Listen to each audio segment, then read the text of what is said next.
阿里这次发布的千问 3.8 Max 参数量直接飙到了 2.4万亿，但最狠的不是这个数字，而是他们竟然公开了训练曲线。在强化学习训练规模增加到4000个环境后，模型性能竟然出现了明显回落。这种公开承认堆量反而有害的工程诚实，在行业里极其罕见。为什么会出现这种情况？因为盲目堆参数往往会带来适得其反的噪声干扰，这就好比书读多了不一定变聪明，还得看怎么消化。千问 3.8 Max 是阿里巴巴千问团队打出的旗舰牌，定位是数据中心级的大型 MOE 智能体引擎。它支持文本、图像、视频全模态输入，目前已经接入了千问 Cloud， 你可以直接调用。接口标准是完全兼容 OpenAI 和 Dashscope 的，开发者只需要改个基础地址和模型 ID 就能无缝切换。回顾一下这条路，从千问 3.5 到 3.7 Max， 阿里一直在 MOE 架构上深耕。这次千问 3.8 Max 是该系列架构演进的重大节点，它已经不再是一个单纯的聊天机器人，而是被设计成了一个能处理复杂智能体工作流的生产力底座。这套架构支持 EM 的超长上下文窗口，能轻松处理100小时长度的视频素材，并将其转化为结构化的记忆图谱。这正是千层阵里稀微芒，半点纤尘入墨长。很多人看到 2.4万亿参数就犯怵，担心跑不动，其实这被误解了。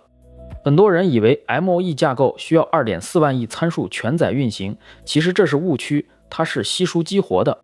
简单说，它像一个由多个专家组成的专家库，每次只唤醒最相关的部分，省下的是真正的算力开销。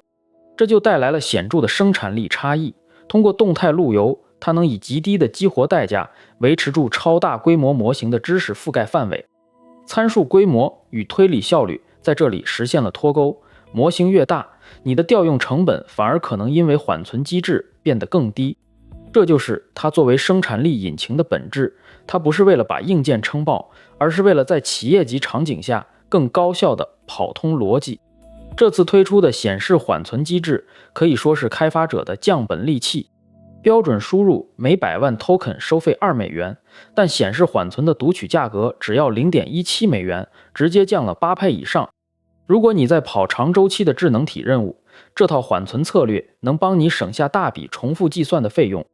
处理长合同比对或者几百万行的代码库分析时，你不再需要每次都把所有信息重新喂给模型。利用显示缓存，你把基础知识库存好，每次只处理变动的部分。账就这么简单，省下来的算力延时，在处理超长文档时感受非常明显。有道是，旧卷摊开至案前，新章只阅变更篇。这套系统在专业领域打分相当硬气， Terminal Bench 2.1 评分达到了 86.6， SWE Bench Pro 得分 67.7。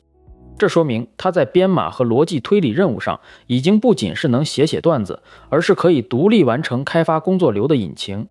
这种分数的进步标志着它从聊天基座转向工作流引擎的定位转型已经完成。再回到那个回落曲线，4000个环境的峰值点是阿里在 Scaling Law 探索中给出的透明度标杆。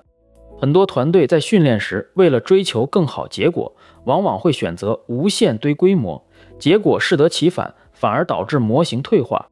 这种把实验中发现的残酷真相放出来的做法，对开发者来说其实更有参考价值。不少人问，它跟 Claude 3.5 Sonnet 比谁更强？面对这类竞品，千问 3.8 Max 的策略是靠超长上下文和这套精细的缓存方案，在垂类逻辑推理任务上硬碰硬。它在处理大规模复杂数据分析时的位次是目前行业的第一梯队。另外，社区里存在一些争议，有人吐槽某些第三方平台打着对标旗号，实则在做模型蒸馏。这方面确实存在双重标准，很多开发者对于国内模型是否存在套壳 Cloud 极为敏感。这也是为什么官方承诺发布千问 3.8 Max 和 27B 的开源权重非常关键，这是自证清白的唯一手段。正应了那句牙边利剑分安危，开卷留痕验真伪。需要提醒的是，这玩意儿到底要多少显存？如果你在想怎么在家里跑它，那赶紧收手。2.4万亿参数意味着它是一个彻头彻尾的 data center 产物，别尝试本地化部署它，极大概率会失败。对于需要构建企业级智能体、处理超长文档或代码仓库迁移的团队，它是目前性价比极高的生产力选择。27B 版本才是留给开发者私有化部署的折中方案。看准场景，别盲目追高。最后送你一份避坑清单，请截图保存。一扁，优先调用云端 API， 不要尝试本地部署 2.4T 权重。2点，处理高频重复任务时，务必开启显示缓存，以降低8Pen 成本。3点，私有化部署，请死磕 27B 版本。4显存低于工业级服务器规格，就别强行上，没了。有诗为证，云端众越莫轻移，且把清区坐地吃。